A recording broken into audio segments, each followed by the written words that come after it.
Hi, everyone. I'm Liora Simozar, a senior product manager at Clutter and the LA chapter lead for Women in Product.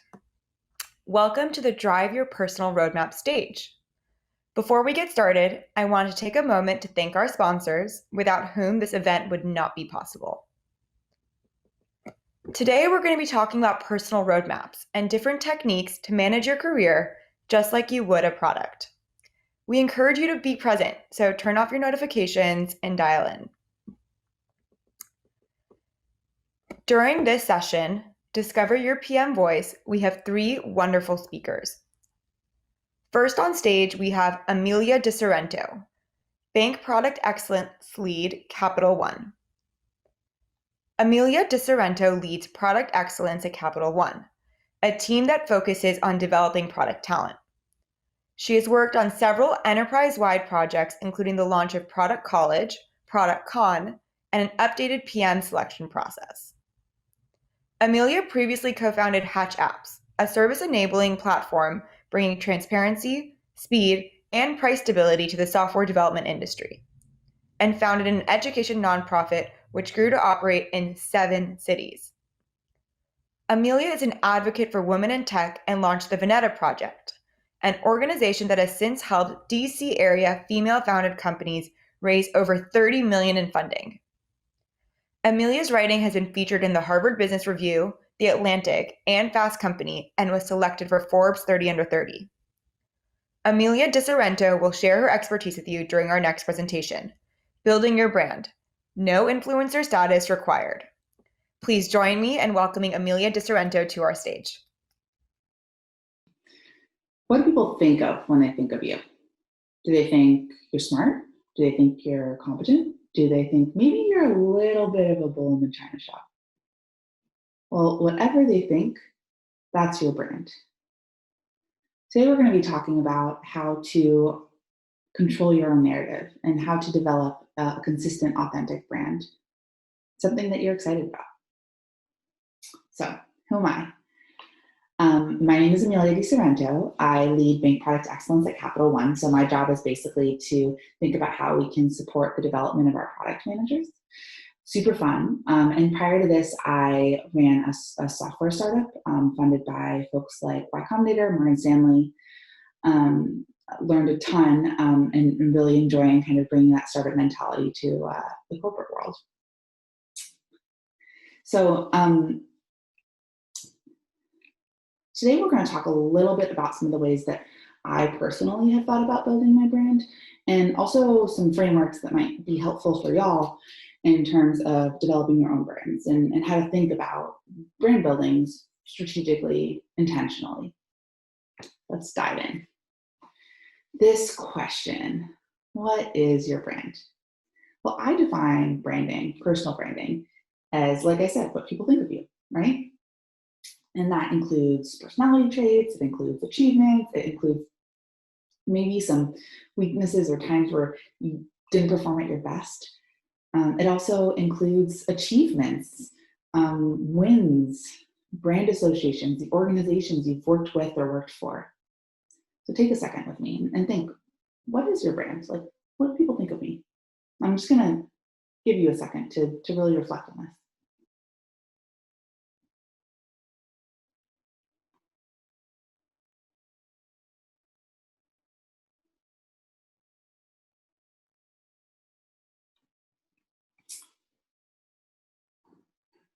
So when we're intentional about our brand, we can think about how we can influence perception, how we can build a larger tribe of believers. And the tough thing about personal branding is that you don't get to decide what your brand is. Other people decide it. But you can really influence by, again, being intentional, by having a strategy for what you want your brand to look like and how you want to spread the word about all of the awesomeness that you are.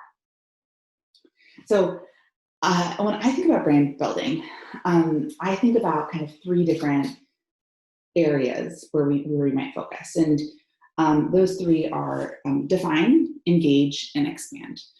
And so in the define space, we're thinking about really architecting our story, our narrative. And engage, we're talking about how we can engage our community into that narrative and make sure that we're spreading that good word.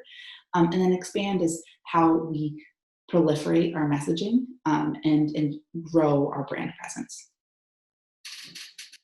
I'm going to dive into each of these in a little bit more detail. So, define. It all starts with defining how you want to be perceived, telling folks, like, this is my brand, this is who I am. And so, in order to do a really good job here, the first piece is really reflecting on your narrative, thinking through, like, what is your brand? Like, what is it today? And a great way to be thoughtful about that is to talk to your colleagues and ask them how they describe you, friends too. And you want to hear the bad also, because that's a part of the new narrative that you probably really want to take control over. What are the things they associate you with? Like, when they think of your name, what do they think about? Like, what are the achievements they think about? What are the personality traits they think about? And take all that information and identify, like, how you want to be perceived moving forward. And the way I would think about this is, like, what are the things that people say that are good, or the things that you're really proud of in your brand, and how can you really step up in the messaging around those things? How can you highlight those things? How can you make sure that you're telling a narrative that puts all of the pieces that you want to be associated with your brand front and center? And then think about, like, how you want to adjust your approach on things where you want to pivot your brand away from them, whether that was a professional experience you had early on in another industry, and you still have a lot of associations with that, and maybe that's not aligned with where you're going. Maybe you change your narrative. And then, the easy part of all of this, but still challenging and still requires thought, is updating things. So after you've defined that narrative, build your LinkedIn, actually invest in it. Think about even things like your picture. Like, what is how do you want to be perceived? What is your brand? Like, if your brand is, like, fun and relaxed, then maybe your LinkedIn picture isn't even a suit, right? So that kind of carries across all of your social media presence and bios. Personal websites are a great place to really kind of let your brand shine. In this stage, it's all about authenticity. And authenticity is important for a bunch of reasons, but one is because it allows us to be consistent. It's hard to pretend to be somebody else every day, consistently, all the time. And this is a really critical stage, because if you aren't intentional about defining your brand first, other people will define it for you. So really diving in here and thinking, this is who I want to be perceived as, and doing a good job of messaging that is, like, critically important. So then the next stage is the engage stage. So you have a great brand, something you're really proud of, and now you need to find a way to regularly engage your network and keep yourself top of mind. So for a lot of people, this is social media, like posting on LinkedIn all the time or Twitter. I'm not a big social media girl, and I used to kind of try on that, and then I realized it wasn't authentic. And like I said, authenticity is key, because it allows you to be consistent, and because people like authentic people better. But what I do instead is I send an email newsletter to a small group. It's like, 500 people that I have a real close relationship with, for the most part. People that I've typically met one-on-one. And it's just like an update on the things I'm working on things that my friends are working on. I think a lot about my branding. Like, I want to be branded as somebody who cares about other people and invests in their careers and is connected and in the know, and all of those things kind of influence the way that I've built my newsletter. And I get pretty great engagement. I'll get a couple hundred people email me back. My open rate is, like, pretty high, typically in the 70-80%. And that's been really great for me, because people feel like they're a part of my journey and they're connected to my brand. That's only one way of doing it. I mean, there's so many ways to be thoughtful about how you engage at that kind of baseline level.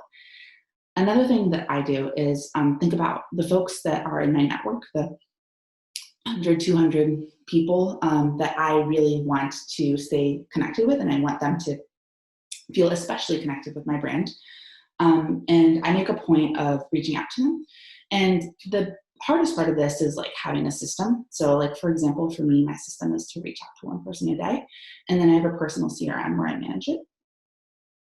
And a lot of that is me checking with people on a personal level, saying like, hey, it's been a while since we've touched base. Like, you know, how's your son, Johnny, or whatever it is. And just reminding people that like part of my brand is I want to be perceived as human and as caring.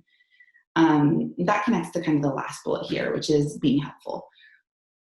The best way to stay top of mind for people and build like really positive brand associations is by being nice and by being engaged and by showing that you care about them. So in this stage, we're really focusing on a regular, maintainable system. And that allows us to remind our looser networks of our story, even if we're not seeing them every day at our job or in our volunteer activities. So then the last stage is expand. And I think this is where a lot of people like to start with branding. They're like, how do I get my name out there in the big lights? And that's awesome. But if you expand but you don't have if you don't have control of your story, or you don't have a place to funnel them to where they can learn more or stay engaged, or you can keep them engaged once they're excited about your brand, then it's kind of, you know, everybody's gonna pour right out the size of your funnel. So here it's about identifying how do you bring new folks into your network. For me, I've done a fair amount of writing and speaking, and that's been great. And some folks like get curious about what I do and reach out, and then I can kind of pull them into my network if it feels like a good fit. And regardless, when people now search for me, they find all of this information and kind of can see like what are the things I care about because I write about them. And then the other thing is SEO here, digital age, and brand associations. I am thoughtful about things like, I'm going to talk about this in a little bit, but I changed my name recently, so SEO is kind of a thing I'm starting from scratch on.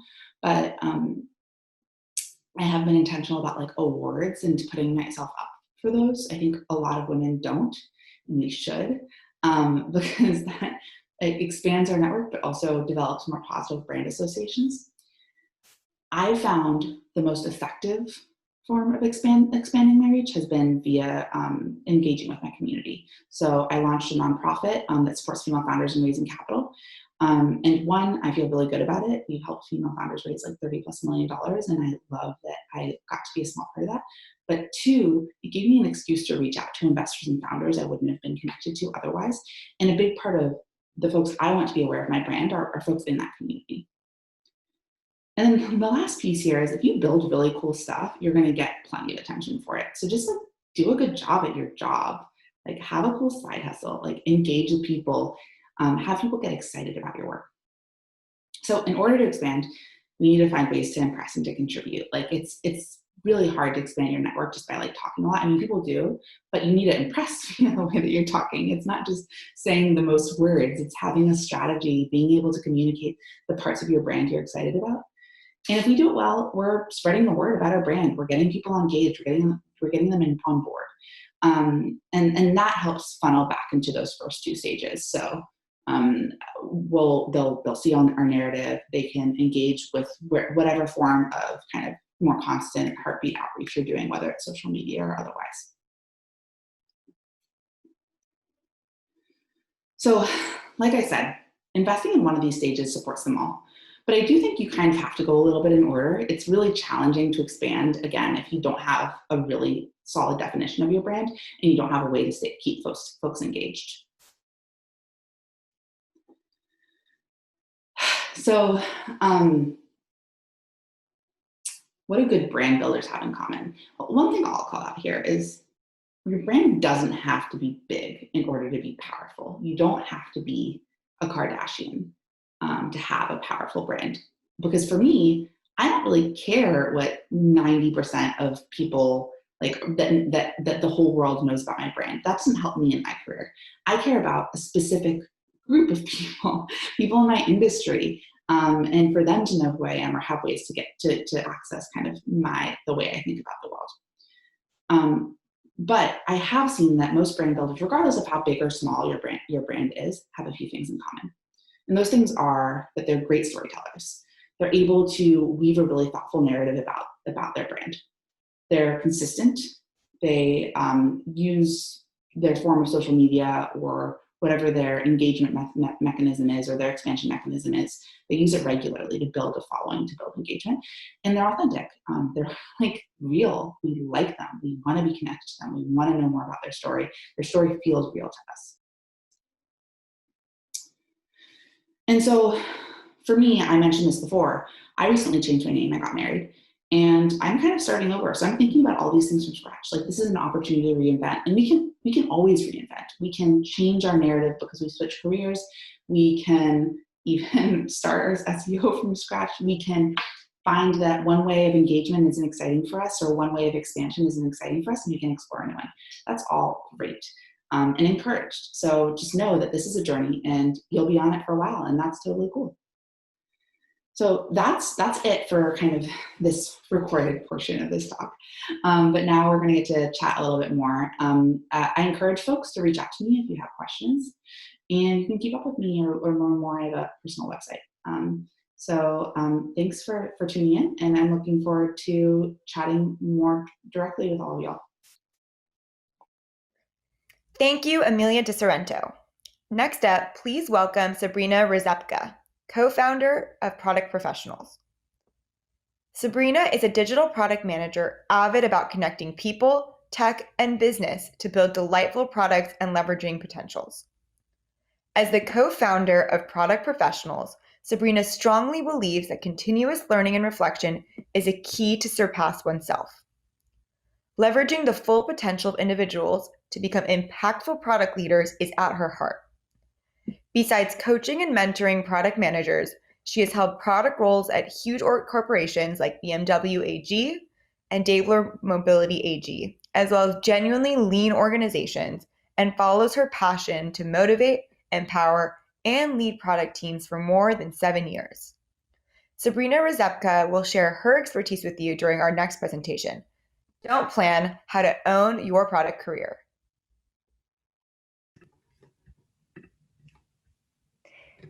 Hey everyone, it's a great pleasure to share my personal story about career planning and its failing together with you today. Because when I started my product management career, I did not really have a career plan, and I did not really have a clear path laying in front of me where I want to go. But this actually changed when I changed the job. And when I joined a company that offered so many possibilities and opportunities for me, that I thought I have to make a plan in order to fit all of these possibilities in it. So let me introduce you to my career master plan. Well, first I thought I enjoyed the role that I just started for the first couple of years, maybe 2 or 3 years. I just go, I enjoy the ride. But then I also knew that the company offered to work abroad. So I maybe have the possibility to go to another country, work there as an expat for maybe 3 years, for example. And if you do something like that, maybe after that, I feel like taking some time off, going on a sabbatical, enjoy myself, going for some travels, and then come back with a lot of energy. Come back to maybe change the position, move into another role, change the team, and just develop myself or my role any further. And then after maybe another 3 years, it's a good time to change the company again, to see something different, to see another company size or another industry. And it's a very good time to make a move, basically. And then at some point in time, it's good to just settle, to have my cozy, nice little home somewhere in a nice town or somewhere in the valley, and just enjoy myself. And I thought, okay, is this really a plan? Is this my plan? Well, it didn't really mean anything to think about that, because something happened that I did not foresee. And this is life. Life was just what happened to me while I was busy making my 5-year product career master plan. And it turned out that my reality looked much different from what I planned.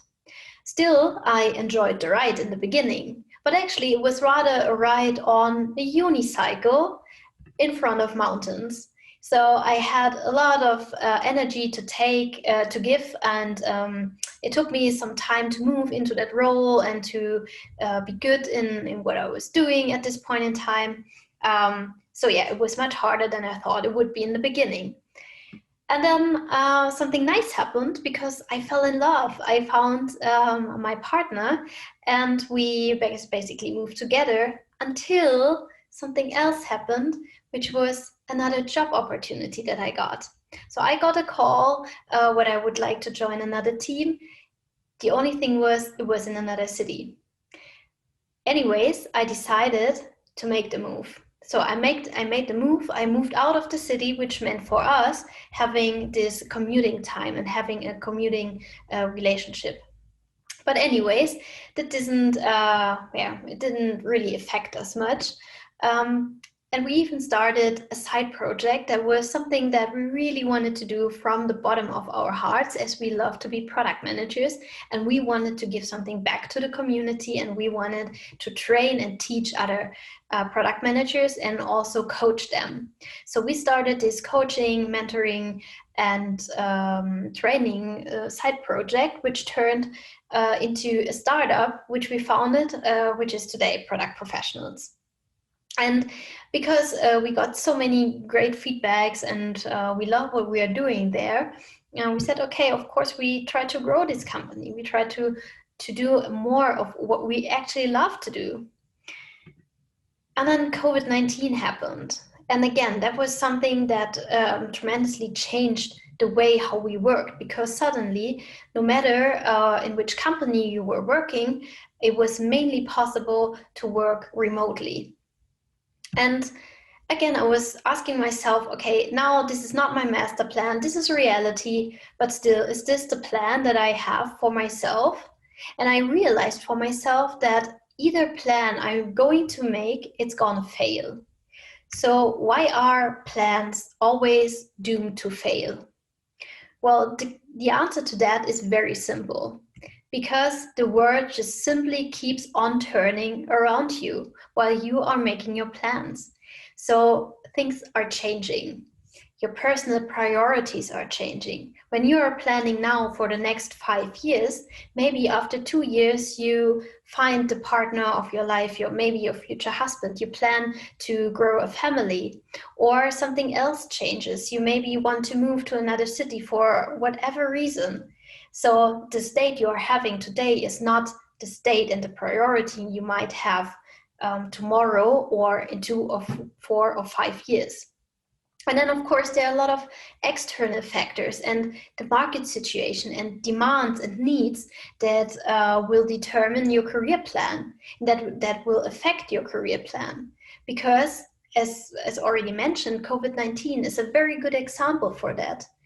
No one would have ever thought that something like this could happen and that it could affect how we work, what we work, when we work so badly and so hard.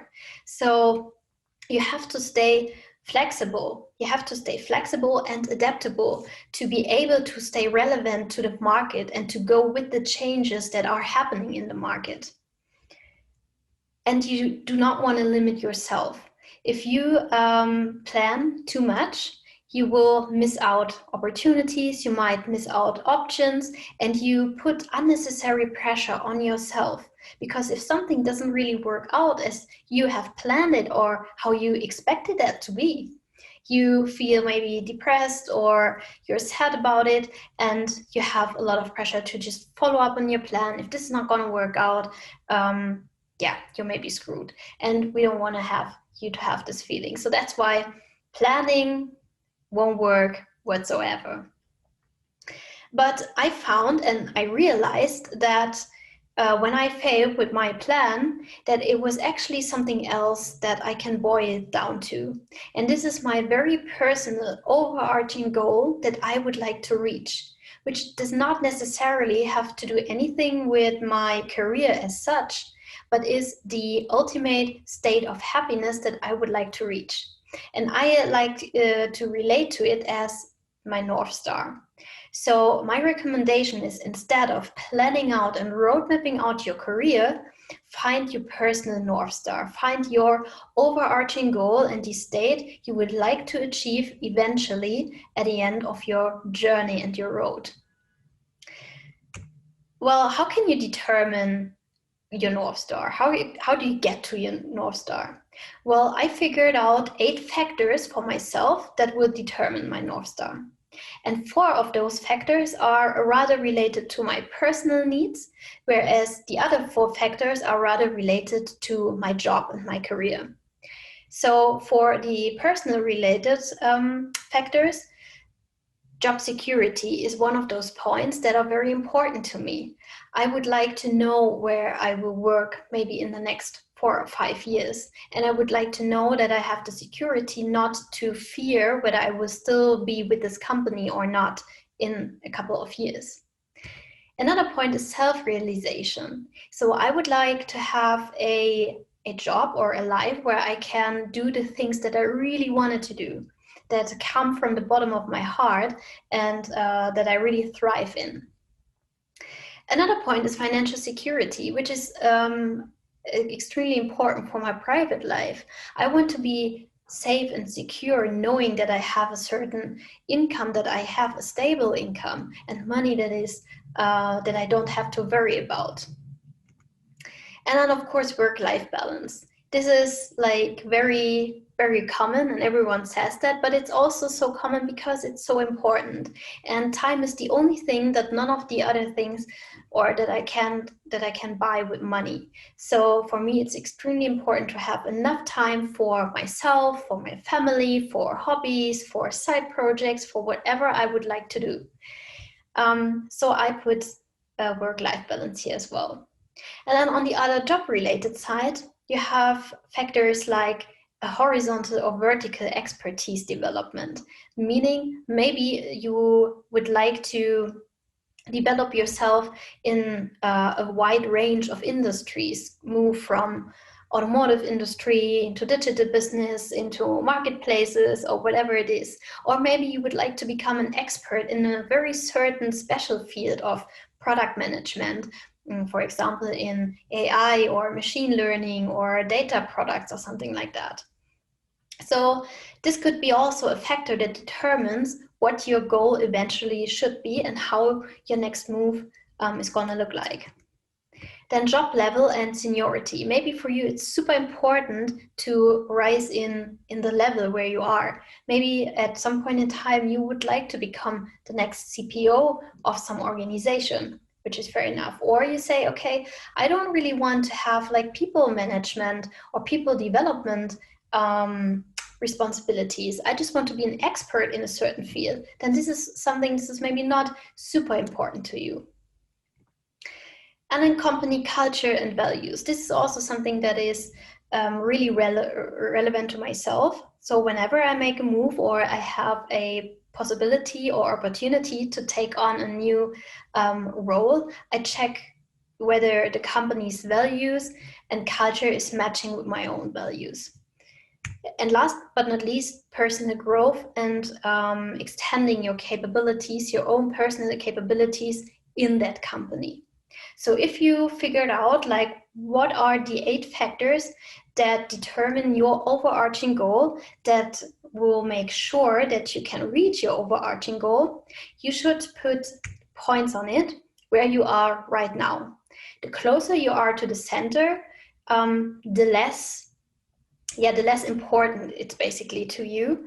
The further it's out of the center, the dots are placed out of the center, the more you have, or the better you are at this one factor already. And then try to think, okay, where would you like to be with this factor? What is the ideal state that you would like to reach for this factor?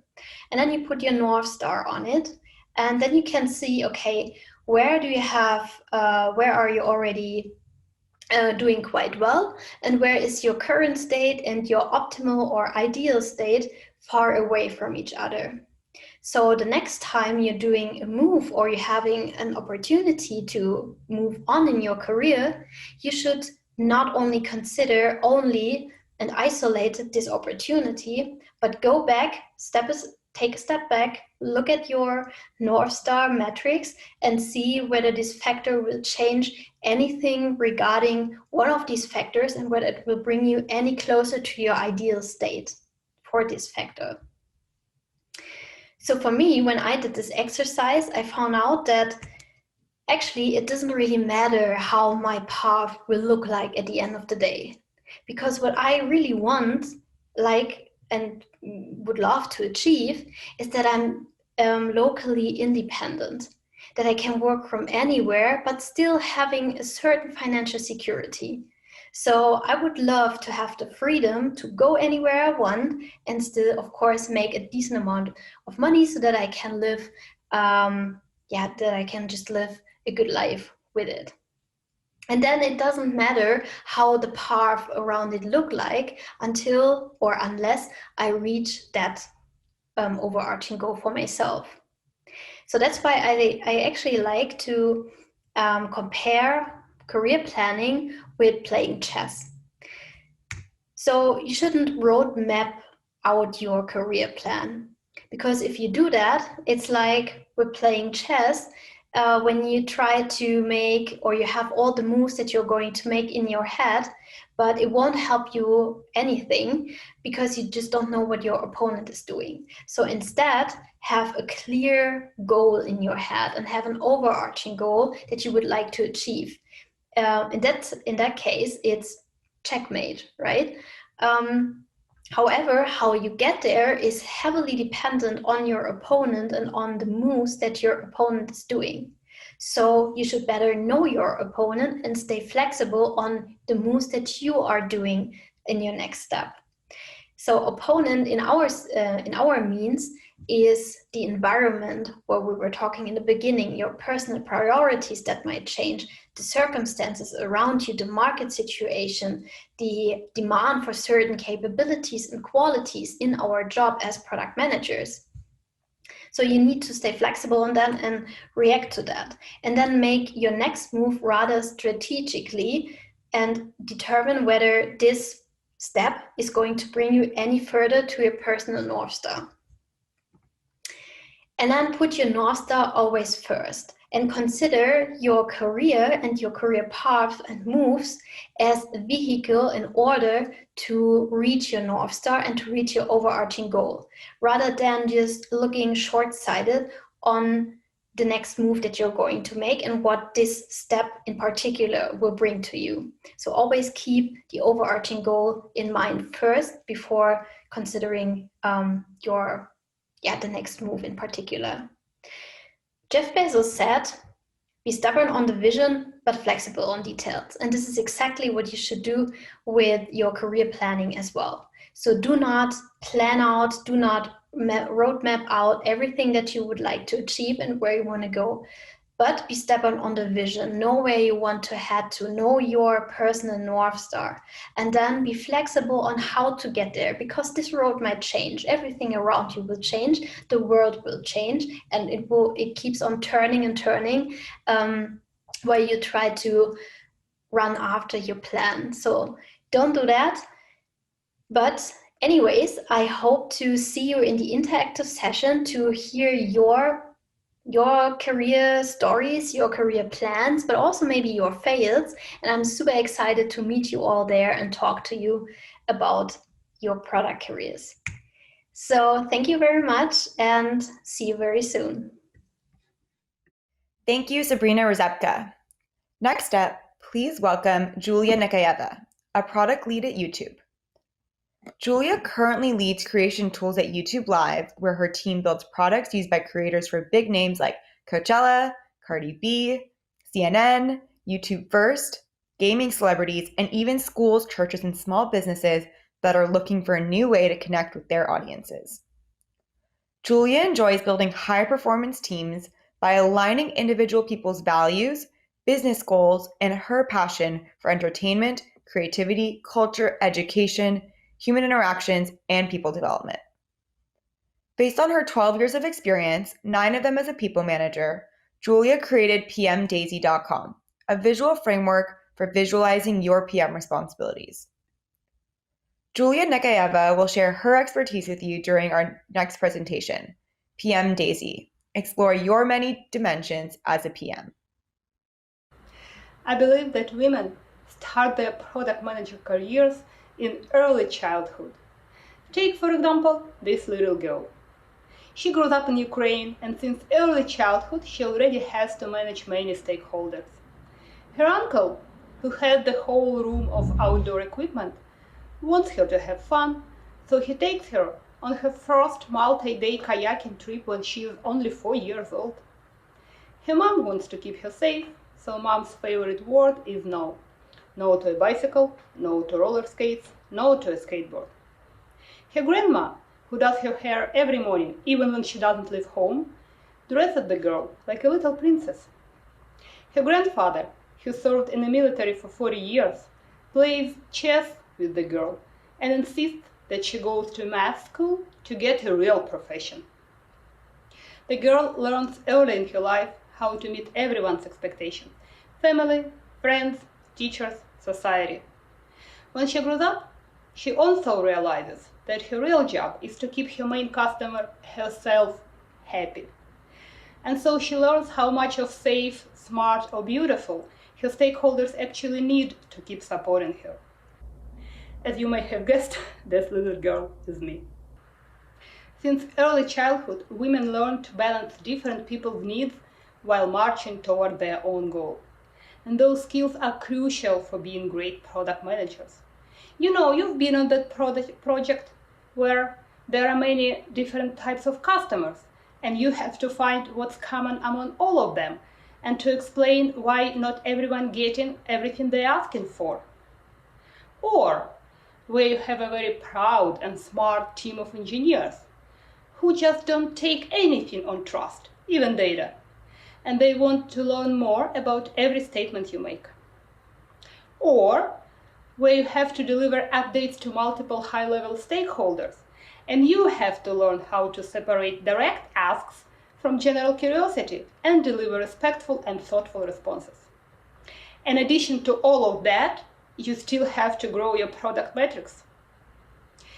Every PM will tell you, yes, those skills are very important to build successful products. But what I didn't realize until I became a people manager, that my main customer is my team. As a manager, you learn really fast that if your team is not engaged or doesn't feel their needs are heard and met, they're less likely to go that extra mile that is needed to really differentiate the products they are building. Fast forward many years, I am in the US, in Seattle. I am a senior product manager in my dream company, Amazon. Every morning, I enjoy my morning coffee in the city where Starbucks was born and enjoying this view from my office. I love the product, love the team. I love walking downtown Seattle, but every evening when I come home, I have zero energy left.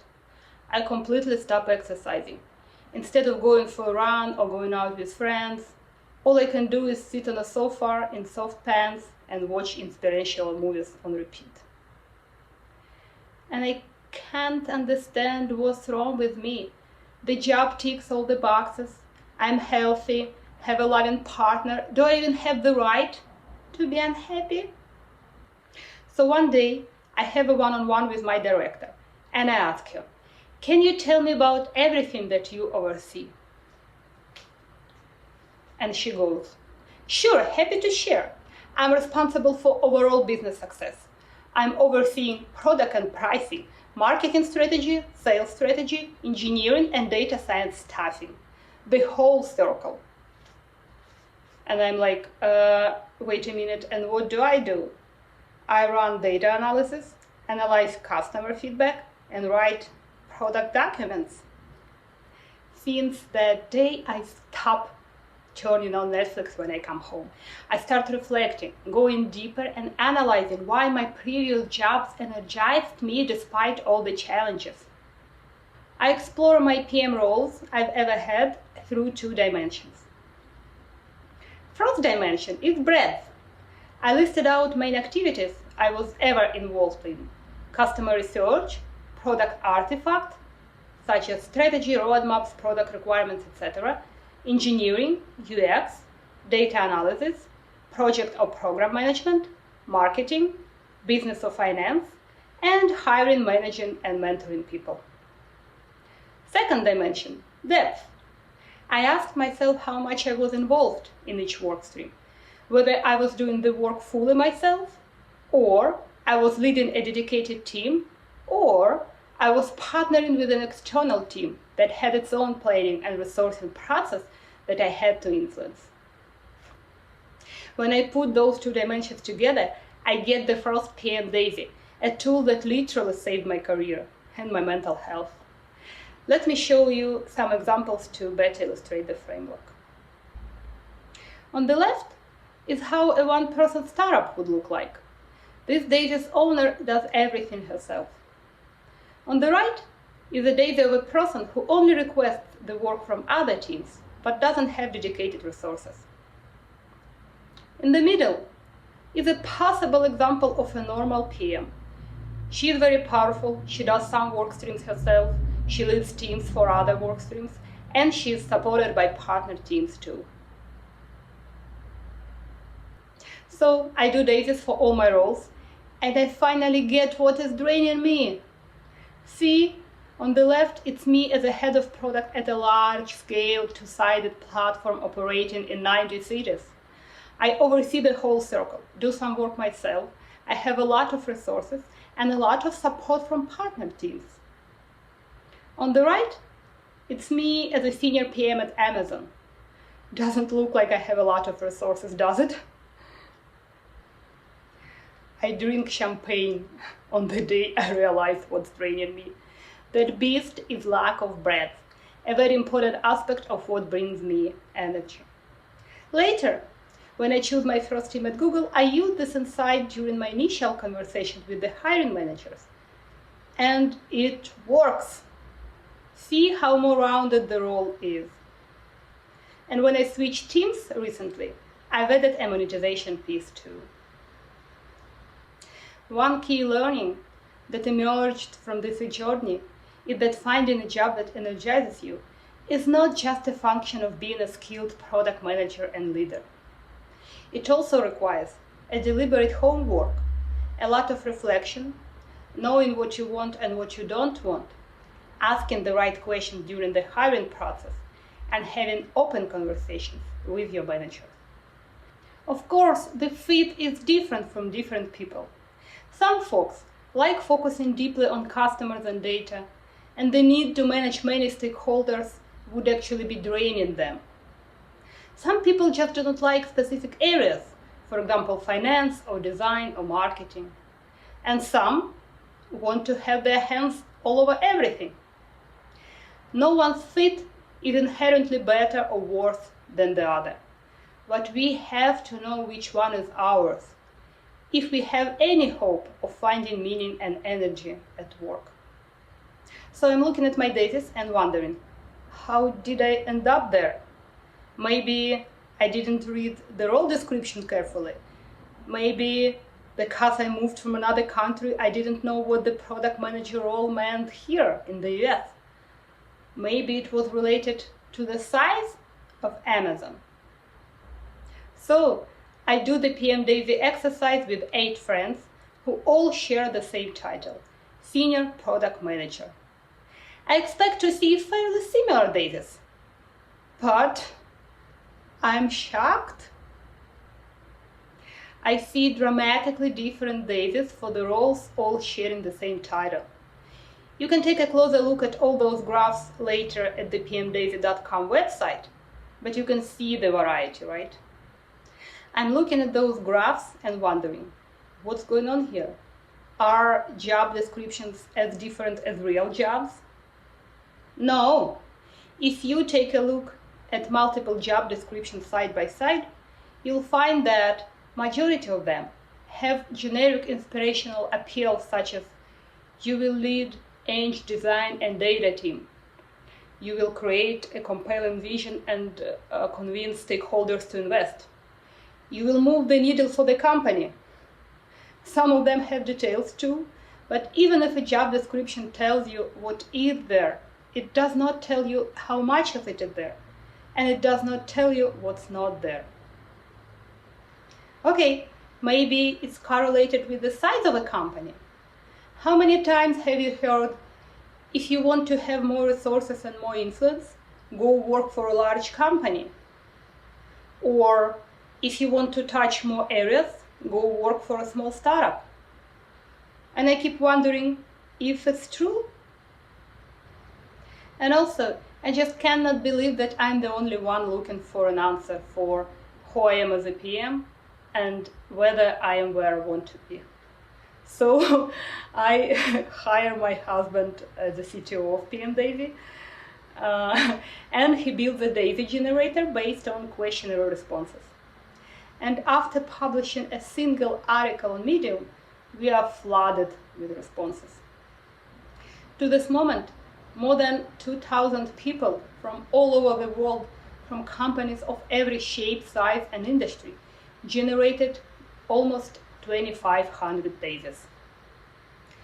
People wrote to me that PM Daisy helped them find clarity, insight, focus, and identify their strength areas. Many people responded that they were relieved to find out they actually liked their daisies. And I was so happy to read those notes. But the most exciting part is what I'm here to share with you today. The answer to my main question that I learned from more than 2,000 curious and reflective people. First of all, you can be any kind of PM at any size of a company. Although there is some correlation between company size and breadth of work streams and also with the amount of available resources, it's not enough to make strong claims such as join a startup if you want more breadth, or work for a large company if you want to have more resources. There were many incredibly broad and incredibly narrow daisies in both small startups and large companies.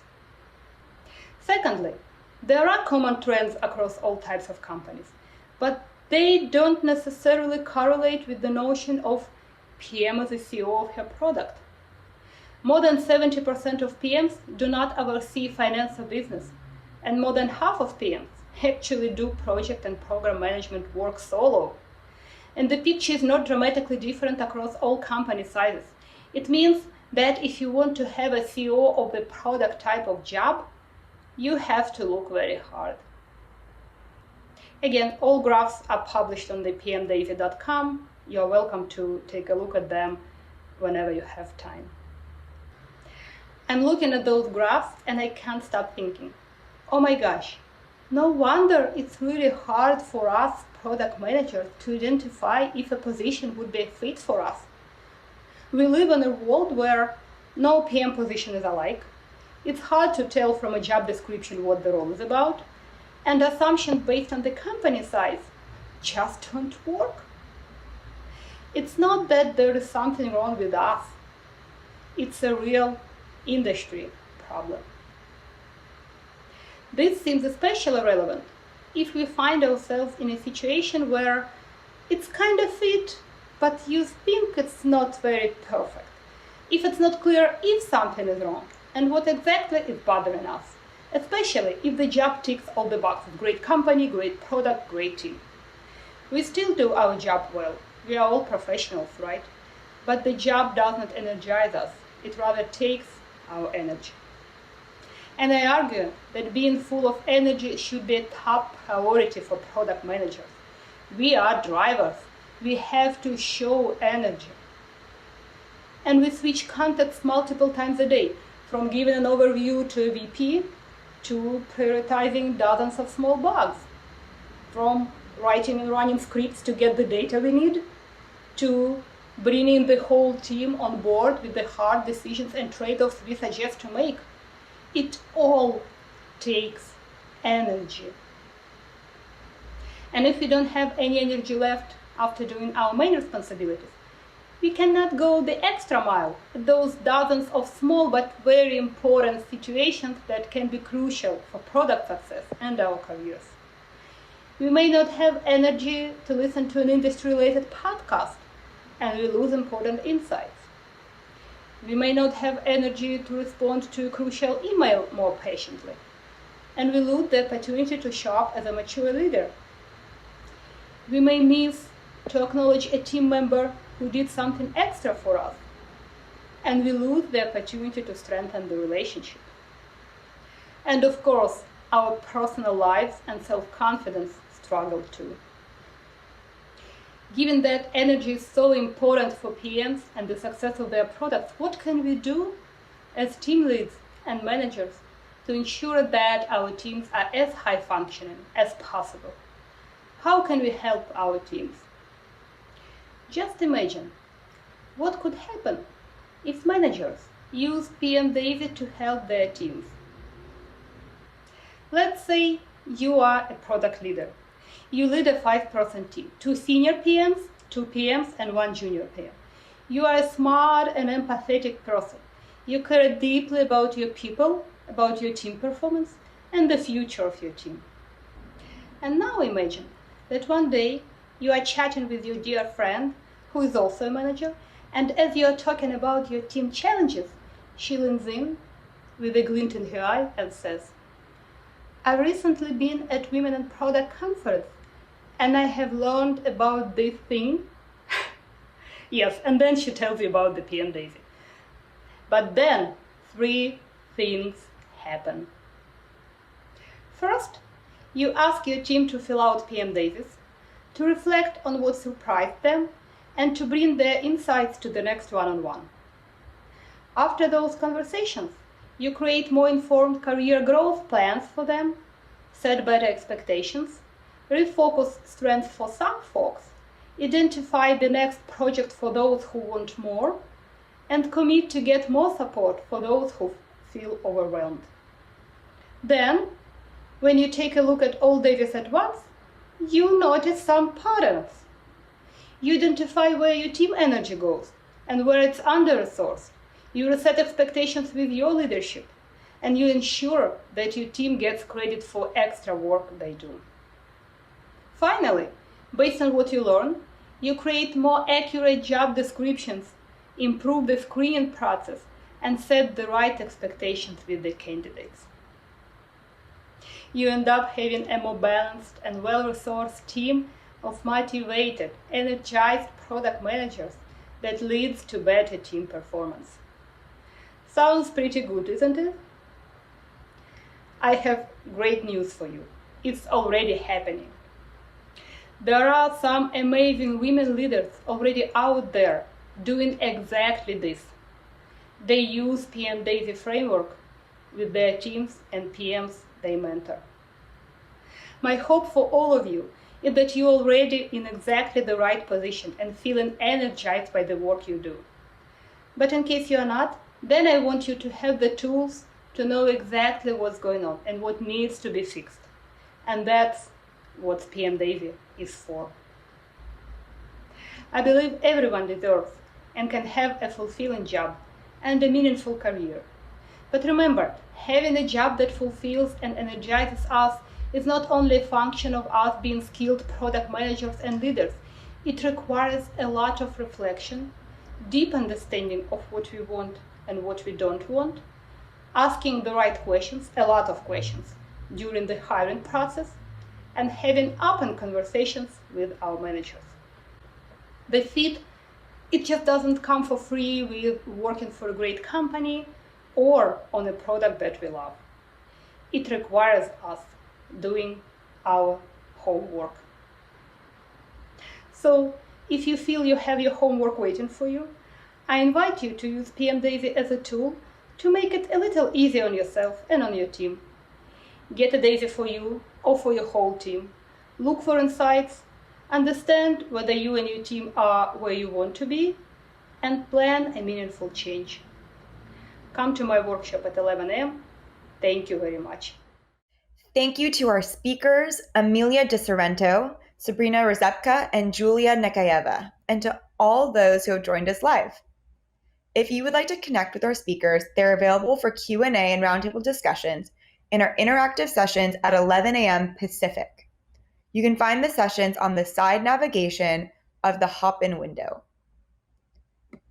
Coming up next on this stage, join us for Tactics for Growing Your Career. Be sure to check out our many ways to network with your fellow attendees. Reach out directly or meet someone new in our networking mixers under sessions, where you'll be paired with a fellow PM for a timed chat. We want your feedback. See the in-app agenda to review sessions and talks, then continue the discussion in group chats. Don't forget to check out our virtual selfie station in the #20WIP app. Grab your Women in Product swag at our online store at bonfire.com/store/WIP. Take a further challenge. Inspired by something shared in a session? Head to the attendee section in the app where you can search by name and connect beyond the event. Bonus points? Request a virtual coffee date for next week in the app. You'll have the option to add meetings to your calendar of choice right from the app. Thank you again for joining us, and be sure to join us for our next session on this stage, Tactics for Growing Your Career.